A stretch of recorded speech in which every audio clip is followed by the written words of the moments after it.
Yes. Oh.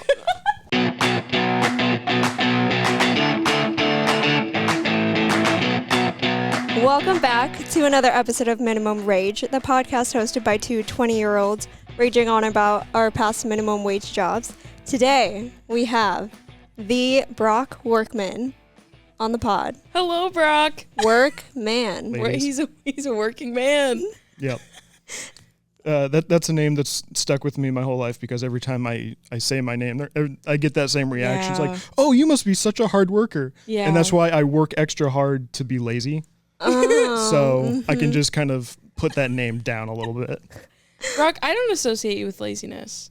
You seem like the type of guy. I sit at a desk all day. What are you talking about? But mentally, you clock in. Mm-hmm. You're on the ball. You're sharp. Yeah. You're here before me almost every morning. Oh, I show up. That's just so I can leave early. You have the same mentality as me. Yeah. That is, you guys are. Yeah, I work. I do a lot harder work earlier in the morning so that I can be lazy in the afternoon. See, that's just smart. I don't think it's nothing about lazy. It's just you know how to manage your time well. Yeah, maybe. You start out strong and then... Yeah, peaks and valleys throughout the day. Mm-hmm. I am one of those guys. Like once I hit like the lunch hour, I'm just kind of especially if I eat and have lunch. Then I'm the rest of the afternoon is just a wash. It's blown. Be honest. Do you take exactly an hour for lunch? No. I take way less. I eat at my desk. Really? I'm so boring. I eat at my desk. Oh, okay. Like occasionally, maybe like once every 2 or 3 weeks while I go out to like get something for lunch. Yeah. Okay, that's fair. But yeah, usually I'm just at my desk and I just keep doing whatever I'm doing. That's smart. Yeah, that's smart. I'm the same way, but if I do leave the premise, I be taking a long lunch. Yeah. Drive time does not count in my head. No, drive time definitely doesn't count. But it's the issue is where we work. There are a lot of food places very close by, so it's very difficult to be like, oh yeah, I was gone an hour and I just went to the Burger King that's 2 blocks away. Yeah, I can't rationalize that in my head. Yeah, not that anyone here would ever say anything like, hey, were you gone for an hour? Like maybe, I don't know. I never know where anyone is. If someone's not there, like I feel like there's no tabs on anyone. Yeah, definitely not on us. No. That's the perks. I think it's just if your work's getting... If it's getting done. If you haven't figured it out by now, I'm another producer here at Hurrdat. I don't think that's been mentioned yet. Yeah. So we all work in the same like 10 square foot area. Yes. So that's how we know all this stuff about each other. You're a fellow producer. Yeah. How long have you worked here? I started in April. And it's start of October as the time of filming, so 6 months. About 6 months. I remember when I first met you, Brock, because I teased you about your Yankees. You were wearing a Yankees attire. The fit was yankied out. Yeah. And I said something, and I thought for a second, I was like, did we get off on the wrong foot?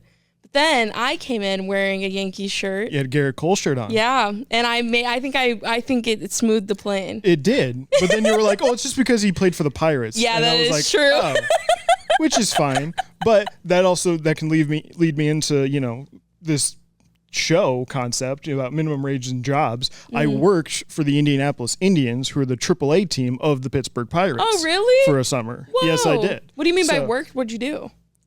So here's the thing. And we'll get into this as we get more into the episode. When you asked me to do this, I was like, why? First of all, why? Like, I've never considered myself very interesting, despite how amazing I look today.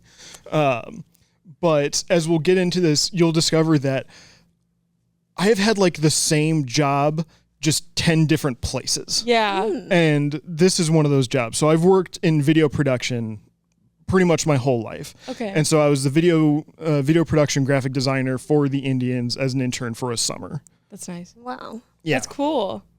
Okay, that explains because I'm sure, again, I know Grace has like an order. We have an order to this. Sorry. No, we'll just be all over the map. And I just had seen on your one of your notes that it had Tampa Bay Buccaneers as well. Yeah. So you were also a video editor for them? Yeah. Yeah, That's I did. awesome. I did. It was a 4-month internship with the Buccaneers right out of college. It was actually, the internship was the last credits I needed to graduate. And it was a little bit awesome and a lot kind of dumb and boring. Okay. So if you're at all familiar with the NFL season, typically around the end of December is when the season starts, and then the playoffs start after that, and then the Super Bowl's in February.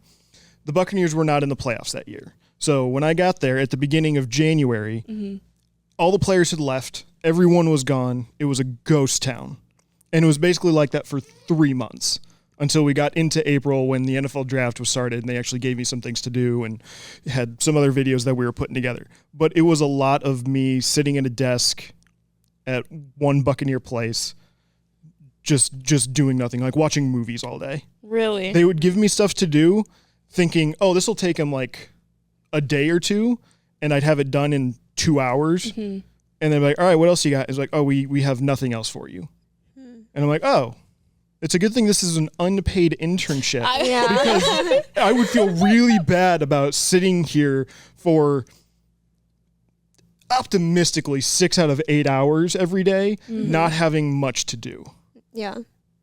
Unpaid too. I feel like is that's crazy. Yeah. That was the worst part. I had to sublet an apartment that was close to the USF, the University of South Florida campus. And the roommates that I had were...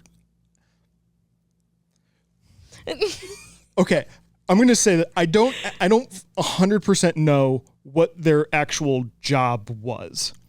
I'm guessing by context clues that they were some kind of pool cleaners. Okay. Because I would see like those big long nets Yeah. that they would just have in the apartment. Now, look, I'm going to lay this out for you. The layout of the apartment was you walk in, there's a bedroom immediately to the left, there's another bedroom is the second door on the left, the kitchen's on the right, and then it opens up into like a big living area, and then there's 2 bedrooms across from that. I had the second bedroom in. I think I went past my bedroom door into that apartment maybe 3 times in the 4 months that I lived there. Yeah. And 2 of them were the first day I got there and the last day that I got there. It was my room, bathroom, kitchen. That's all I did. I never went further past. And these guys were kind of like stoner kind of guys. You know, there was a lot of those kind of smells in the apartment, like a lot of alcohol in the fridge. Yeah. So like I kept like I would get like a giant case of like bottled water and just keep it in my closet in my room. So I did so much so I purposefully would not have to go into the apartment and engage with these guys. It was one of the funniest things. One of the funniest times was I'd gotten home and I was actually working on something at the apartment. And it was like 8 o'clock at night, and they knock on the door. And I used to wear glasses. I've since gotten LASIK. I don't need these. Congratulations. Yeah, I'm gonna take these off now so you can see my beautiful eyes. And I got a knock at the door, and I had taken my glasses off to look at the computer screen. And I got up, and so everything is kind of hazy blurriness for me. And the guy's like, "Hey, we had a couple people over. If you want to come out and like sit around with us and you know have a drink or something." And I just remember seeing, or not seeing because I couldn't see anything, of thinking, "There's no way this is going to happen. What is the nicest way I can let these guys down?" And say, "Oh, I actually have like a lot of work. I'm super busy right now, so I really can't. But thank you so much for the invitation. It was so nice." And closing the door, and then it was like, I don't even know what the guy looked like because even though he was like 4 feet away from me, I just couldn't see because that's how bad my eyes were. But that was a very unique living situation. No, that sounds like a nightmare to me. It was, yeah. I was not comfortable. Yeah. I was not comfortable at all. I've had roommates like that before. It's miserable. Yeah, especially when you don't know the people. Were they around your age? Yeah. Okay. Shortly thereafter. So I was 21, 22 when I did this. So I don't, as far as I know, they weren't going to school anywhere. But yeah, so they were, I'm guessing around that age. If they weren't, they looked very young for them. How did you find these guys? It was literally, so when I got accepted for the internship, it was like mid-November. So I had about a month and a half to find a place. But finding a place that was so cheap that, because I wasn't getting paid in my internship and I wasn't going to be making money anywhere else, it had to be like a cheap place. Yeah. So it was literally a Google search of cheap Tampa apartment rooms. And I think that came up. I don't think it was a Craigslist ad, but it was something kind of adjacent to Craigslist, which is automatically 100% sketchy situation whenever you think about that. And I was like, I don't have much of a choice here. Yeah. This is going to happen. I'm not going to be there for very long. I can tough it out. And I did. And I'm happy for myself for that. But also Florida. Yeah. They always say Floridans are crazy. That was the worst part. It was when I left Omaha, it was January 3rd, and I got down there January 4th, and there was like a foot of snow on the ground here, and it was 88 degrees when I got into Tampa. And I was like, I was miserable for 4 months because I'm a cold weather guy. I like it cold, which is difficult for me right now sitting in all of this and the lights. You could take it off. I'm going to. I just needed to let the image set in for everyone. To really appreciate the vest, the tie, the shoes, the hat. It all goes together. There's drip. Thank you. That's literally the first time anyone's ever said that about me. I think it every time. Sorry to get you. I think it every time you come in, you have an outfit that like makes sense. Like there's like a theme, and everything matches. I It looks have great. to match. I have love to match. that. If I'm like, if something doesn't go, it's driving me crazy. That's all I'm thinking about, and I'm not going to get any work done. That's why I have like 30 pairs of shoes and 50 different colored Yankees and Nebraska hats that I can just wear everything. Everything is going to match at least on the top and bottom, and try to do my best in the middle. Mr. Fashionista, I'm learning a lot about you. Yeah. That's true. The other thing that you guys will get to know is I am so much not a chatterbox. So as you guys can attest to, I think I say like an average maybe of like 12 words a day when we get here. So this is new for me, getting in and talking about all of this. I mean, you wouldn't expect it just sitting here. No, yeah. The way you're, That's true. But That's also, true. you've been ripping some one-liners in these producer meetings. I feel like you've been getting in there. Okay, so here's the other. All right, first of all, I feel very uncomfortable on this couch because I weigh a lot more than I look, and I feel like I'm gonna break it. No, you won't. No, it's too sturdy. I'm not exaggerating. I have broken 3 futon click clacks like this in my life. There's literally 3. I can point exactly to like what happened when they are. So every time I have to sit on one of these, I'm pushing back more than I'm sitting down. Yeah. So my legs are going to be really tired after this because there's a lot of pressure. You're using your core right now. Pressure going down right now. It's a lot of grounding work. I'm not joking. I've broken 3. Not even like jumping or like falling or sitting. Just me being on it. Oh my god. That's why I need to find like the middle bar that's in these and make sure I put most of my body weight on that. Yes. Yeah. Which I'm not right now, and I can feel it. Well, worst case scenario, it'll make for a really good clip. Yeah. Worst case scenario, we sit on the floor. Yeah. Yeah, we could do that. That was the other thing. When I lived in Indianapolis, I basically had to live on the floor because they provided us with the apartment that we lived in, but they were all unfurnished. And I wasn't about to like waste my money on furniture that I wasn't going to be taking back with me ever. Yeah. So I had an air mattress in one room, which was the bedroom. And then I bought basically like couch cushions and set them on the floor. Whoa. And just kind of sat on that. And my not being at the office time. How long were you in Indianapolis? 9 months. Okay, I think I could do that for 9. All of these places have been very abbreviated. Yeah. So that's why I've been able to make the choices that I have, which is very uncomfortable living situations for the most part. It's like almost military. But I never thought of it that way, but yeah, that's a good call. I don't know. That's what I'm thinking of. That's just crazy. How did you get into that? I guess we could start like with where you went to school and education and. Yeah. So kindergarten. Oh wait, sorry. Did we not want to go back that far? Do we want to jump ahead Yes. a few years? Who was your kindergarten teacher? I definitely don't remember that. I don't remember those kind of details, but I can remember everything about every movie I've ever watched, which is I don't understand why my brain works that way. So I'll start in high school because that's kind of where my job journey began. I went to Burke High School. Go Bulldogs. And my junior year, they offered students the opportunity to take specialty elective courses at a separate building that's in downtown Omaha. So I was immediately like, I got to find a class to do just so I can get like away from the building, just get off campus for 3 periods, so 2 hours or so. And they had like culinary arts for cooking classes or like mechanic stuff or auto detailing, all these different kind of things. It was like, oh, some of those could be really interesting. But then they had one that was TV and radio production. And I was like, that sounds awesome. Mm-hmm. So I signed up for that. And I got down there and there were only like 2 other juniors in that group. The rest were all seniors. And they put together these like 30-minute news broadcasts on like a closed network station, like PBS, but not nearly as well funded or high fancy as PBS is. And so I just kind of sat back and just watched and learned a lot through that first year, but eventually started really ramping up into it and like, I am really good at this kind of thing.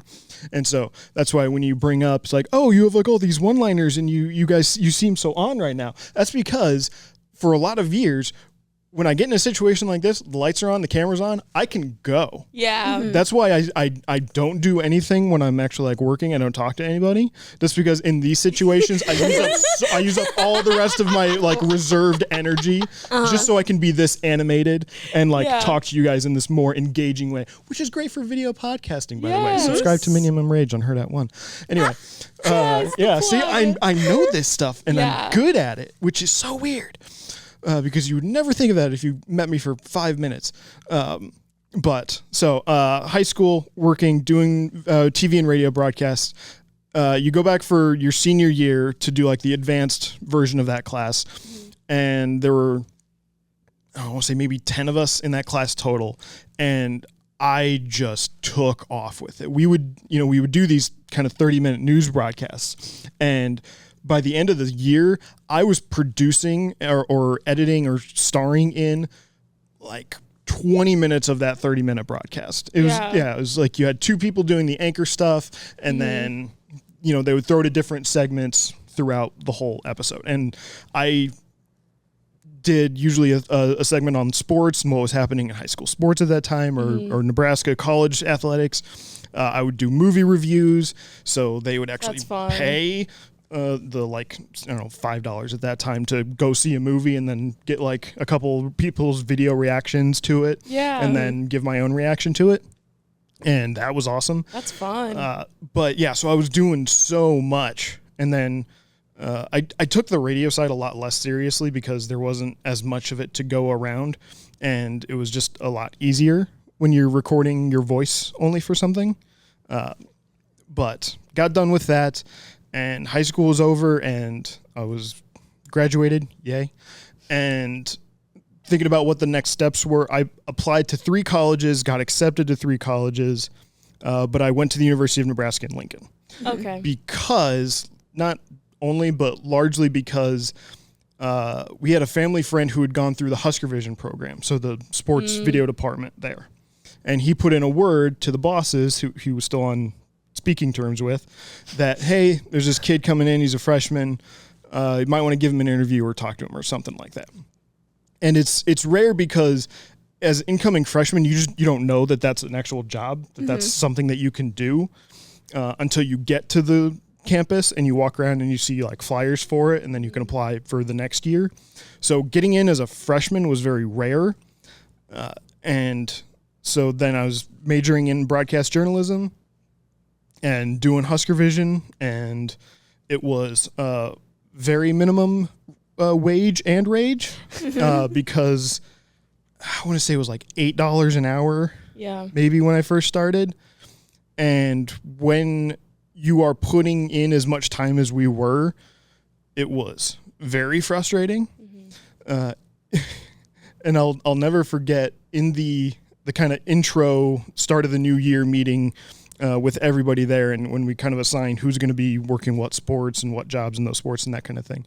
One of the things that one of the guys in charge of Husker Vision always said was, we know we're not paying you a lot, but we feel we're paying you an experience. And if that isn't just the biggest kick in the ass that you could get, is like, oh, yeah, we're going to make some money. No, you're not. You're making experience money. And experience money is just the worst because it doesn't pay for shit. Then, worked for Husker Vision for 4 years, right in the transition from being a standard def to high definition.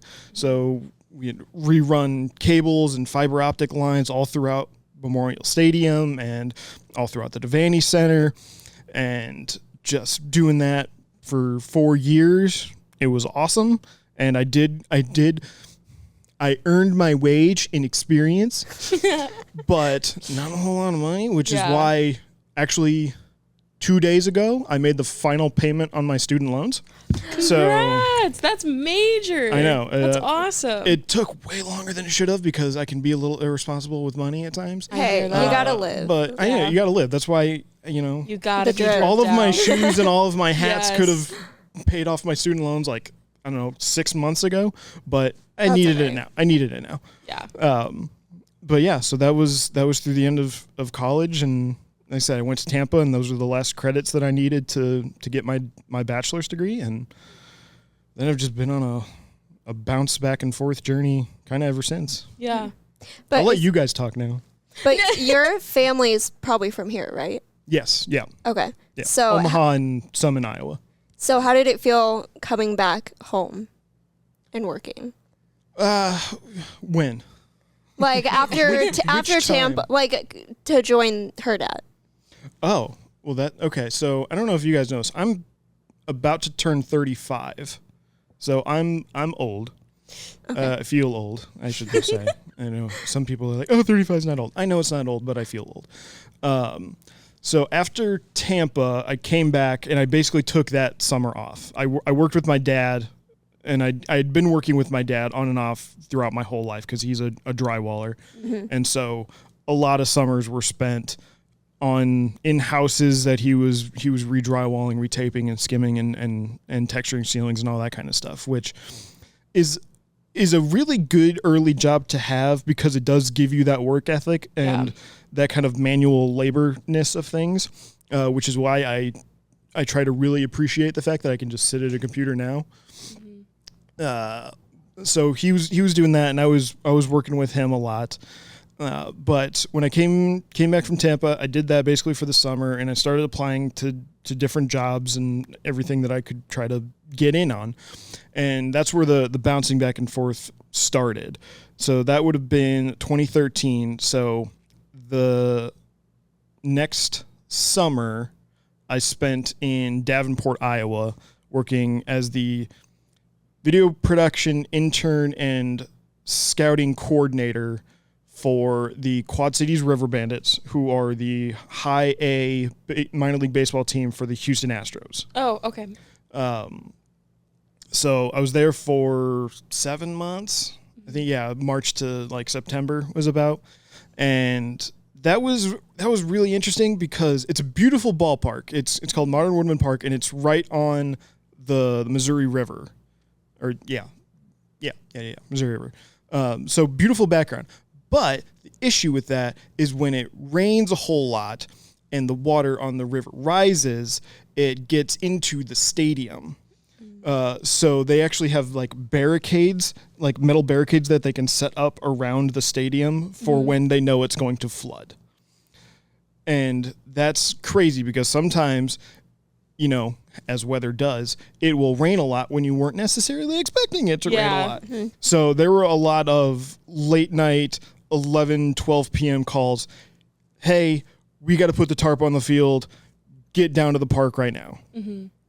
And that was nuts. That was your responsibility, even though you were like all of the interns. Okay. Yeah. So they had like a field staff, but it was basically two guys who were there full time. Yeah. And then they had other people on actual like game days that would be there available. But yeah, for the most part, it's the interns. That's crazy. You've all got to show up and pull tarp. And man, that sucks so much. It's heavy, and especially when it's already rain. There were a couple times when it was already raining, and you can get it unrolled, but then when you actually have to like unfold it and pull it onto the diamond, if it's raining on you, you cannot move it because the water on top makes it so much heavier than it already is.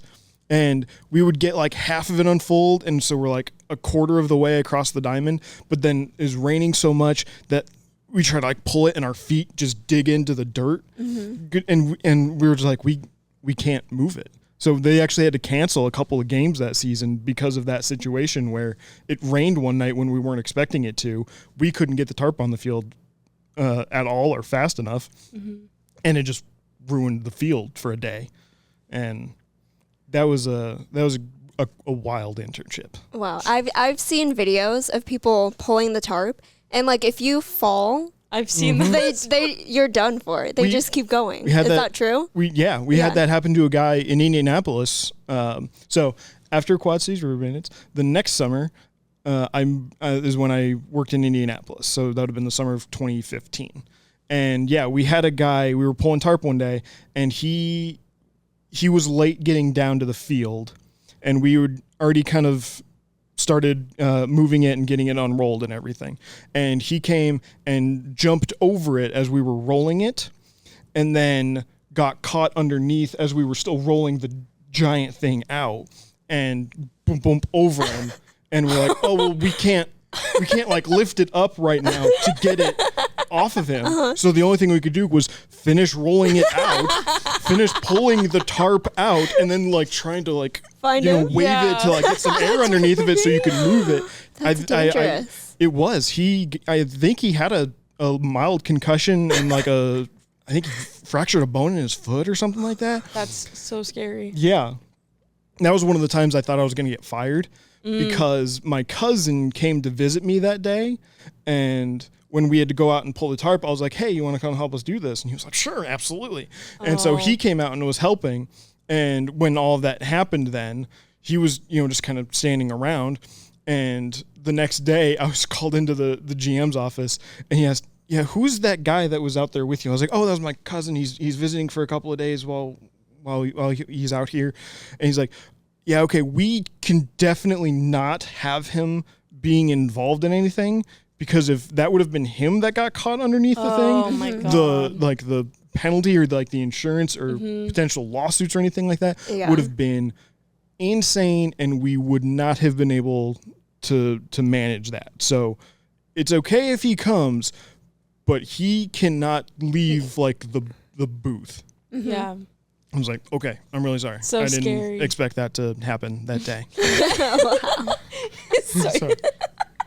I mean, don't blame me. Blame the weather gods. I mean, they're the ones that called us out there in the first place. Yeah. That's crazy. Yeah. I kind of want to go back to, you said you worked with your dad growing up. I did. So would you say that you're a handyman around the house? Yeah. I would say I can fix most things. Plumbing is kind of the one area that I don't know much about, but electronical or if there's a hole in the wall, I think I could fix that. And I'm definitely good with the electronics. So yeah. That's good to know. Okay, I was just curious because I feel like a lot of kids that have parents that do home stuff, they do very well in life. Yeah. Unlike me, who I don't know how to do anything. And you know, it's the reason people like you or the people like my dad exist. Because with like if everybody just knew how to do stuff, then he would have had to find another profession. Right.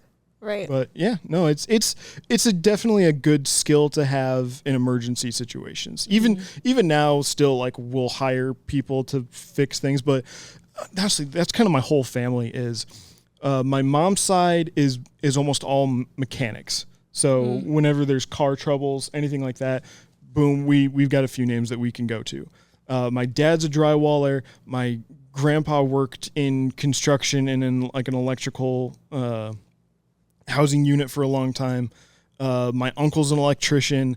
My brother does like a little bit of everything now. And I'm kind of I'm like the black sheep, honestly, but, so, cause I don't work in the field, but I'm still pretty But capable. you have the skills. For Yeah. it. I can do it. Yeah. I mean, it's definitely not going to look as good as my dad doing it, but I could do it. Right. That's all that matters. What about like home renovations? Are you a fan of doing those? Are you like a do-it-yourself? DIY. Oh, yeah. We're not going to hire that out to anybody else. No, we're doing it ourselves. But it's also one of those things I've noticed with the members of my family is it's like, I guess I would equate it to like when a doctor has to gets sick and has to go to the emergency room, but it's like they're the worst patients because they know everything. Yeah. It's like when we have something around the house that needs to be fixed, we take so long to actually do it because it's like I've been doing it all day. When I get home, I don't want to have to do it more. any more of it. Yeah. And so that's why there's a few spots in the house that need to be taken care of, but we're not going to get to it for a while, and I've accepted that at this point. Mm-hmm. I kind of want to derail the podcast for 1 second. Sure. Because you've mentioned multiple times is this you are. Is this podcast even on the rails at this point? Listen, yeah. Grace is the only thing that keeps it. I'm just kidding. You've mentioned like a couple times you're a movie fanatic. I have to know, what are like your top 3 movies? 12 Angry Men, 1957, directed by Sidney Lumet, starring Henry Ford. Okay. Jurassic Park, 1983, directed by Steven Spielberg, starring Sam Neill and Laura Dern and Jeff Goldblum. And Dumb and Dumber, 1994, starring Jim Carrey, Wow. directed by the Farrelly brothers. So many ranges. That was a lot of range. Also knowing the year. I mean, I'm telling you, I directors. remember that stuff. I believe. I remember. I don't understand. I've tried to figure out how it works in my brain that I can remember all of these little details of movies, and sometimes it's not even movies that I've seen. Yeah. I may have just like looked it up on IMDb or something. Yeah. and then it's in there. Mm-hmm. Yeah, Do you but have I a can't remember Letterboxd? my kindergarten teacher. I do have Letterboxd. Okay. Yes, I try to keep up with it. I just downloaded it. I want to get into Letterboxd. I feel like that's like a good tool, especially if you're like you watching a lot of movies. Yeah, it like I keeps watch track. so many movies. Okay, And weekly. especially now when that's October, I've started getting into the new horror movies that I've missed or haven't gotten to yet. So yeah. Yeah. Favorite horror movies?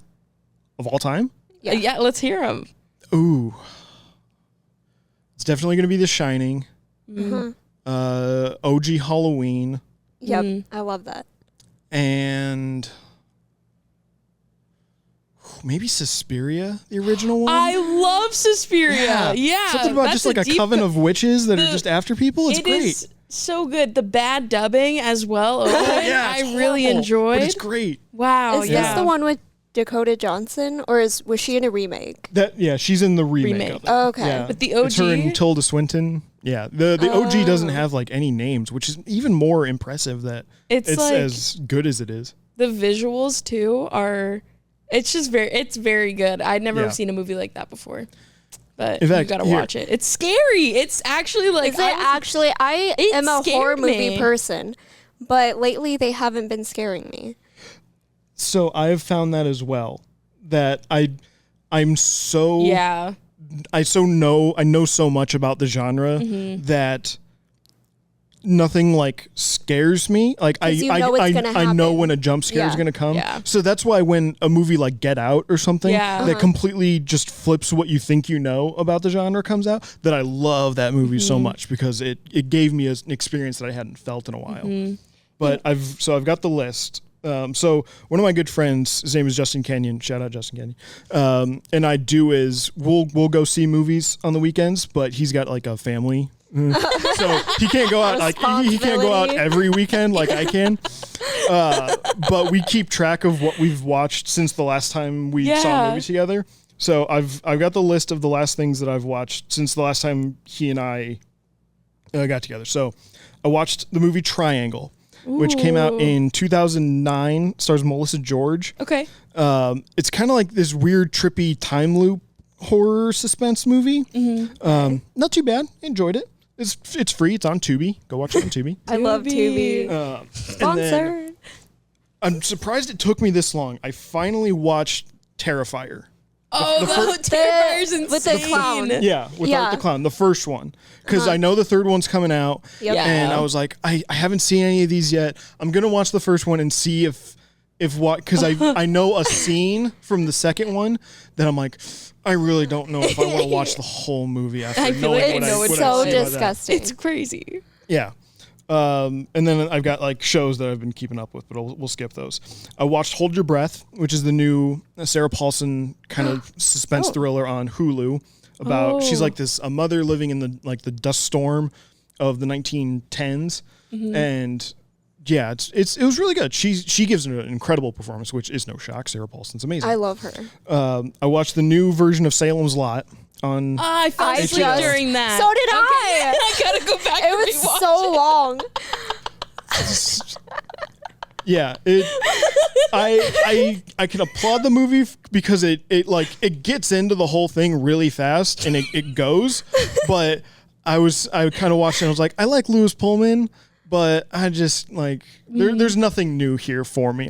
I knew I wanted to watch it because I like Lewis Pullman, and it was fine. But I can fully understand how falling asleep so long. Could definitely hit that with you. I finally got around to watching The Watchers. Oh yeah, I watched that one as well. Yeah, Shyamalan's daughter directed that one.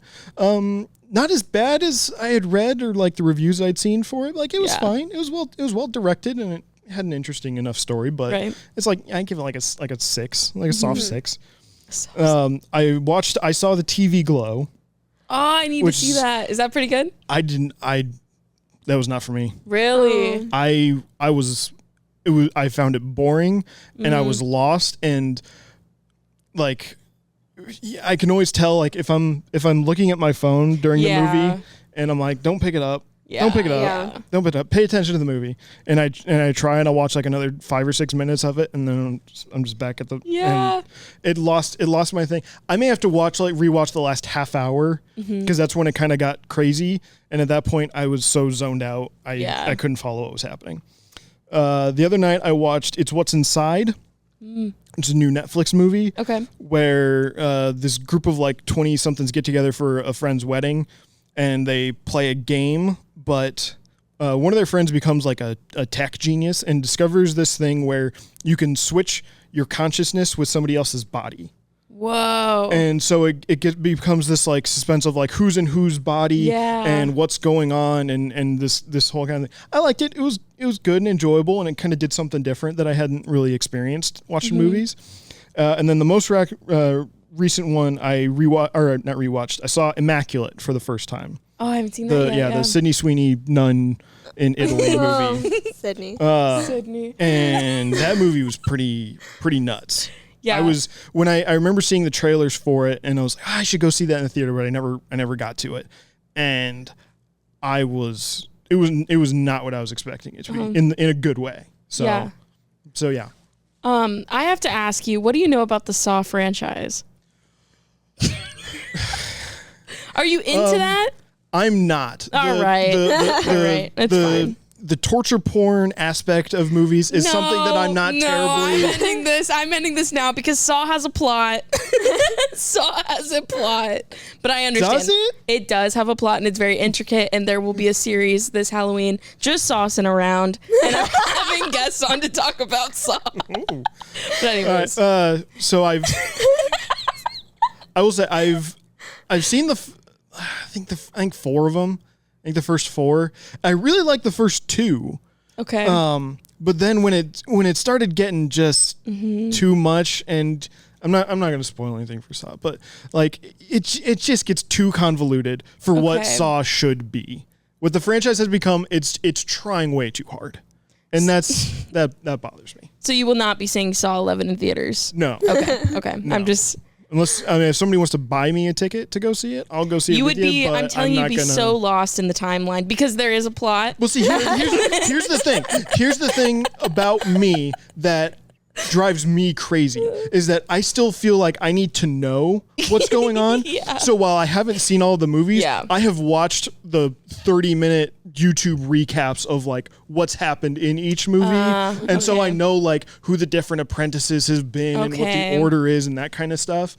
But I just like, and I really like that because then I get the story without having to go through all the stupid traps. Yeah, the traps are rough. Yeah. They're rough. But I liked your list of, I hope you wrote those movies down. Because you're like, I mean, we work together. It's not like I couldn't give it to you later. Because I this episode is going to have to be bumped up before Halloween ends. Because it's got a horror aspect. Yeah. I mean, yeah. Yeah. Let's do it. I was going to ask afterwards what the release schedule was because, loose. I'm just kidding. We've got a few. We'll see. Who knows? No, that's great. Like, I don't know. I think the last horror movie that I watched that stuck out besides Saw was, I watched a movie called Tarot. Yeah. You seen Tarot? I saw it in the theater. What were your opinions? It was a very fun idea and very like fun kind of like the monsters were really good. Yeah. But like it's a PG-13 horror movie. Oh, was it? Yeah, it's PG-13. Oh, I didn't know And there's only so much you can do. You didn't notice like how there's really not a whole lot of like blood or like cursing or anything. Horrifying. Really? I did. I mean, like I'll say the monsters were like the makeup design and the effects on them were fantastic. Yeah. I really dug all that, and the editing was pretty good around them too.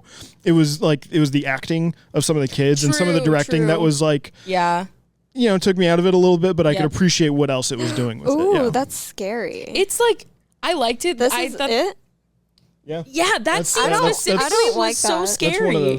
That's one of the tarot cards. I went to visit my family in Vegas when we watched that movie. They had a new alarm system in their house. And twice during that movie, the alarm system goes off. Like it would be like the most intense, like you're waiting for something to happen and then like sirens and like it was insane. It happened twice. Oh my god. But that movie, that scene specifically that you have pictures of, what was it? The Joker? The Joker, yeah. The Jester, the clown. Yeah, that scared me. And I was like, I'd sleep in my sister's bed. It's horrifying. Did you guys watch Talk funny. to Me? Yes. Last year? Yeah. Yes. I really vibed with that one. That was fantastic. That was good. That was very good. That was really good. I know. I may or may not have been peeking online at like eBay to find a replica of the hand. Why would you try?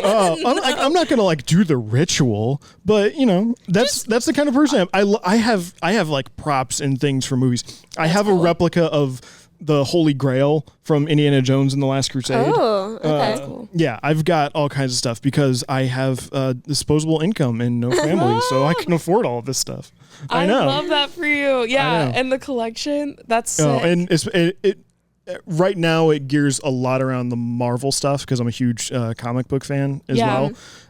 Even before it all started, so don't get at me. But yeah, I'm currently trying to get all of the Infinity Stones in their original form. So I have like a Tesseract, and I have a replica of Doctor Strange's Eye of Agamotto with the Time Stone in it that lights up. So I'm working my way to getting all 6. Cool. I don't know what I'm gonna do for the Soul Stone because that just hangs out in a tower somewhere. Anyway, sorry, that's a whole nother podcast. Well, okay, so you're Marvel. You don't do DC Comics. You're full Marvel. Oh no, I absolutely do DC. You do DC? Yeah, DC, okay. Like DC is where it started. So I was born in '89, which is the year the original Batman with Michael Keaton came out. And so Batman is still my number one all time. I love that.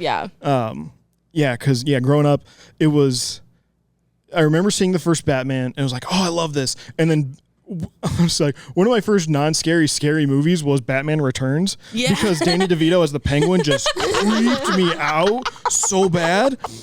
And then the franchise took such a turn with Batman Forever, but like I love Jim Carrey and Tommy Lee Jones. So when they were the Riddler and Two-Face, I was like, oh, this is amazing.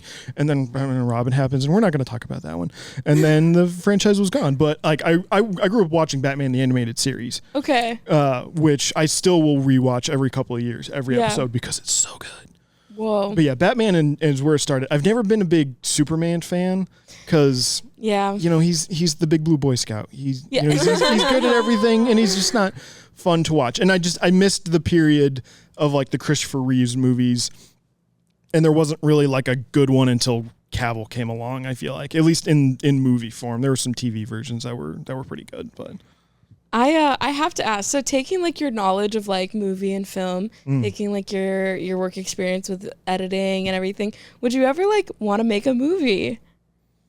What makes you think I haven't? You have? No. Oh, I was like, we'll share. We do a screening. No, I've written some stuff. Yeah. But yeah, it's never gotten to the point of like being in production or anything like that. But my friend who I go see the movies with, Justin Kenyon, shout out Justin Kenyon, second time, you're welcome. He's worked on sets and movies and like gotten to meet stuff and work and do some writing and stuff. And he's produced and written and directed some of his own stuff. So I've always told him, if you want to ever do anything, I'm down for you. I can be on screen, I can be behind the screen, I can be whatever you need me to be. And so he's always writing and working on different stuff. So should we start that? A Hurrdat. Oh wait, there was a Hurrdat Films. Like, I wish back there in the day. was. Should we bring it back? Bring it back because I mean you could do so much films, but also like sketch. The comedy part of it, I'm always like I want to make something, but like I would be short down. films. From the first day that I had my interview with Cam and Pat, and they told me, oh, and since we have access to the studio and everything, if you ever want to do your own podcast about something, we can produce it. We just ask that you do it, when you're not working too busy on other things. And that was the first thing that came to mind was, oh my God, just like something like The Real Rejects or New Rockstars or something that just like take movies or TV shows and kind of break it down more and talk more about it or the you big have pitch or something to, you like need that. to do that. After we finish this podcast, we're figuring out your podcast. I mean, that would be sick. Okay. That would be really cool. That would be very fun. Yeah. Yeah. Do you need a co-host? I do. That's the one thing that I've always I've learned and always known about myself is that when it's just me, it's far less interesting. I need people to like bounce off of. That's when I'm at my best. Maybe Is his name James Kinney? What's his name? What? Justin Kenyon? Justin Kenyon. That's three, Kenyon. Name drop. 3 for you. Oh, don't mention that show. That's a trigger for you. It is. Wait, but have you ever considered acting? Because it sounds like you can turn it on and turn it off. Oh, I absolutely can. And I sort of have. I don't know where you would draw the distinction, but being on, I've been on camera a lot throughout my career of doing stuff. Started in high school anchoring, news programs, so I can sit at the desk and I can say, oh, and this week in Omaha Public Schools news, this happened, and the graphic come over my shoulder. And then in college, going through and being a video production specialist and working on the production side of things, we would often have to create and produce our own videos for different things. And because the class was like 8 or 9 of us, we all were just kind of in each other's things. So I hosted a series that I based very strongly off of The Soup. That'll show those on E. It was Joel McHale who was the host, and it was just like he would just talk about whatever was happening in pop culture and have like a clip and then make a joke about it. Yeah, and it was like, I could do that. Yeah. So I did do that I did 6 episodes of it throughout the year, and based all of the titles of those episodes off of Star Wars, because why not? And I took like bits and pieces from all of these different things that I loved and made a really not good mashup of it, but it was fun to do. And acting in everybody else's pits, like, oh, I need somebody to like walk down the hallway and like push somebody away from a water fountain or something. I remember doing that one time. I was like, I can do that because I give off a very intimidating factor, I suppose, because I'm larger than a lot of people. Not gonna lie, sometimes when I come in the mornings, I don't know if I should say hello to you, because I fully get that, and that's why and this because this happens before you get there. So Austin, another one of our producers, who's the newest full-time employee, he does the morning sports radio show. He has to produce that and get it published for them. So he's there every morning before I get there. So I'm not the first one that shows up every day anymore, which kind of bugs me, but I'm over it. But every time I walk in, he's like, "Hey, morning, Brock." And it takes me aback because I'm like, I am so not used to people talking to me. This is weird. And yeah, but like I sit behind like a barrier wall that kind of comes up most of my face, and then I have two big computer screens in front of me, and I always have my headphones on. So part of it is intentional, like I'm doing this like, hey, don't talk to me, but I'm also secretly like, anybody want to say hi to me today? This is the 4th day in a row. Nobody said anything. And I'm like, well, just take off your hat and like brighten up your posture or something. And you're like, no, I don't want to do that. I can't. I feel like if I go to talk to you, I like slowly creep to see if you're like make eye contact. Hey. Well, and that's the other thing is I constantly have something going on, whether I'm actually working or I just am playing music or something. Yeah. So as you guys know, to get my attention, you actually have to almost throw something at me for me to be like, oh, what? Oh, yeah. Yeah. Because like between the hat and everything else, I'm very, tunnel vision focused on my monitors. Yeah. We had Austin on an episode. I don't know if Phil's will be coming out first or later, but I feel like he has brought an energy of like just saying, like he's very like hi. Yeah. And I love that because sometimes I'm just like I do too. Well, and he's such a morning person too, so it's Yeah. so much easier. And I am not, and that's the other thing that why it's difficult to talk to me before noon, because I'm only like halfway there. Yeah. That's Anyway, real. sorry, I think you were about to say something and I cut you off. No, I was just saying that I am a very reserved person too. So I usually wait for other people to approach me. But I get it. It's a two-way street. But yeah, see, that's the issue when you get a whole bunch of us in the same room. Then nobody's ever going to talk to each other because like, I'm going to wait for you, but you're going to wait for me, and I know I'm not going to say anything first. Like, I have to be desperate for something to be like, to poke my head into your office and be like, Right. hey, I was just wondering, could you like transfer or check something out for me? Yeah. And that's what happened last night. So let's get into the story of this. I walk into Grace's office last night before I left, and I said, hey, I want to make sure you guys do video for this podcast, right? And she was like, yes. I was like, okay, so don't look like a scrub. So got it. Yeah. And then I think she said it like jokingly of like, oh yeah, you should come in like, like a nice suit and like shirt and tie or something like that. And I'm like, don't tempt me. I'll show up in a 3-piece suit just for a joke, just for one bit. Good. And then I wouldn't think to speak for you, but I can't imagine that you thought I was going to take it seriously. I didn't, no. Yeah. And so that's and then I'm not joking about this. I spent an hour last night trying to decide what was going to be the right combination for me. I am obsessed. Wow. That actually is like the highest like compliment to this podcast. For real. Oh, yeah. That is like, that's so awesome. I mean, We put a lot of thought into We our put a lot, outfits yes. too. I know. Wore this to an open mic and a show that I hosted, and I slept in it. I woke up. I'm jealous of the comfort that you two are experiencing right now because I am not. I'm at like 100 degrees right now. I'm surprised I haven't Take it taken. off. At this point, I have to keep it on just for the basic principle. I can't bow out now. No, you're too far to the finish line. Yeah. It's in sight. I can see it. Yes. I can push through. Was the red intentional for a rage? No. Okay, so when I was putting the suit together, I knew pretty on I was going to do the all black one. I also have a gray 3-piece suit that I could have worn. But I was doing the black, and I have a Yankees tie. And so I was going to wear the Yankees tie. But then I was like, but it's under the vest, and you can't see it. So I would have to, like, undo everything to, like, Show look at the tie. Look at the Yankees tie. Yeah. To prove that I'm a real Yankees fan. And the other thing was I didn't really have a good pair of shoes that would have gone with it. So because I'm I refuse to wear dress shoes. I'm like Danny and Ted Lasso. I can't wear dress shoes. They hurt my feet too much. Yeah. So I'm going to be wearing some kind of tennis shoe, but I don't want to wear like one of my raggedy pair of tennis shoes. I have to wear a nice pair of tennis shoes. So I got my Jordan 1s here. And So nice. I have a pair that are black, white, and gold. I don't have a gold tie anymore. So there was a lot of thought. So like I know I have these ones, and I'm not going to wear the high ones yet because it's way too hot out still for that. Sure. Thanks, global warming. Yeah.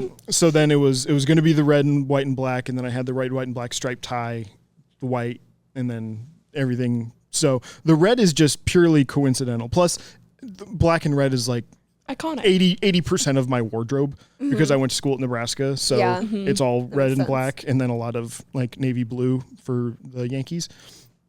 So coincidental, but a happy coincidence. Yes. Yeah. That's you amazing. look great. I know.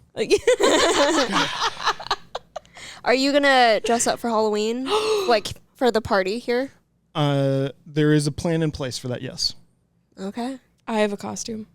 I do not. You don't? No. I'm going to be Tony Soprano. Sorry. No. Don't spoil it. Well, no one's gonna know. Well, if we put it out before Halloween, It's gonna be fine, but also I'm just so excited. I'm very excited. I'm excited to see which version of Tony you go with. I'm going classic. It's Classic? just Okay. yeah. It's just I ordered the bald cap yesterday. Oh no. I'm going for it. Bravo. You've given me something I to want look to forward be to now. yeah, exactly. I'm like I want to be liked. I'm just kidding. It's gonna be fun, but I'm excited to see what you guys pull up in. I have no idea. Great. Last year I was Snicky from That Jersey was- Shore. Are you familiar? Timely reference. Yeah? Okay. Yeah, so that's what I was last year. This year, I don't know yet. Open to suggestions. Yeah, you still got time. You still got time. If you want to be a member from The Sopranos. Yeah, I don't know what that you can is. be Edie Falco. Okay. Or you could be the therapist that he Oh he my talks to all the time. gosh, yeah. Sick. Yeah. But Okay. the thing with that is you two wouldn't be able to, you'd have to stick together every That's time not you gonna be went hard. somewhere. Okay, I'm making sure you understand what, So It's a people social understand. obligation. Sure. yeah. Yeah. Sick. I think I'm going to repeat a costume I've done in the past. Okay, but you're not going to But tell us. No. Okay, No. that's fair. Yeah. Okay, fine. I'm telling mine out loud now, mostly because I also fear that people won't know who I'm trying to be. So I want to be like very clear. So when I walk in, they're like, "Are you just a white man? Just a Mr. white Clean. man you just no." People are gonna say, "Are Doing you it over George the- Costanza?" doing an over-the-top Italian accent. Yeah. Hey, you guys. Yes. That's gonna be fun. I'm excited. I feel like we kind of did it.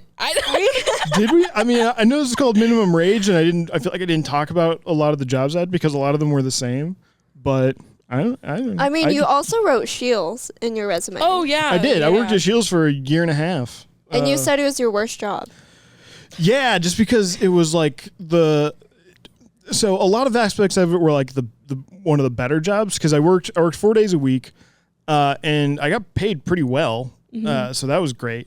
But I worked in hardline, which is like the outdoor hunting and fishing section, which is not my speed at all, which I think is exactly why they put me there. So, cause they could be like, oh, you're not going to be like distracted by, putting bats on the rack and just like swinging every morning when you get into work every day. So it's like, yeah, I got into a routine, but yeah, it was a lot of just hard pushing around heavy things and lugging cases of ammo up flights of stairs and stuff like It's that. annoying. And it wasn't. That's why I feel extremely fortunate that I've never had like oh my God, this is the worst job I've ever had in my life. Yeah. I've had there are a lot of aspects of these jobs that I love and then some that are not so great. Yeah. So That's just a great perspective and honestly, as well. because we'll end on this. The best, most fun job I've ever had was being a videographer for a pageant organization. Like kids pageants or like Yeah, they ranged from ages. I think 4 was the youngest. 4 to 6 was the youngest division, and like 17, 18 was the oldest division. And then there was another division that didn't compete on site. Yeah. They did like off-site stuff to crown their winners. Oh my gosh. What did you I don't know. like about it? Maybe that's maybe we'll leave that for next time. Because I know you guys Okay. are gonna have me back. Obviously. Obviously. Okay. You gotta see what I'm gonna wear next time. If you thought this was crazy, just wait. I think we need to kick it up a notch with our wardrobe as well. Yeah, we could. We could do that. It just, I'm so bad at planning. And I slept in the... I'm sorry. No, I'll get my life together. Don't feel shame over that. No, I won't. I won't feel shame over it. I've worked in clothes I sleep in because I sleep in shorts and a t-shirt. So, like, yeah, it's great. You can just roll out of bed and go wherever you want. Well, it's fantastic. I just have a fear of being late. And also, I was just like, if I am just already ready, I can That's just one go. less thing to do. Yeah. I get it. That's- Literally it's get up smart. and go. Brush my It's teeth, go. Smart and convenient. Thank you. I get Thank it. you. This was a really fun time, Brock. It was fun. It was a thrill to talk to you for this long. I know. And it We'll won't happen never to the talk to you the rest of the month. Yeah, no, I'm fully expecting that. the second. You're the not going to hear camera- me speak this much until I'm on the show next time. Okay. Perfect. Or you have your own show. Or if I have my own show. Let's get it going. You never know. Let's rock and roll. Rock and roll. It's Brock Party. All right.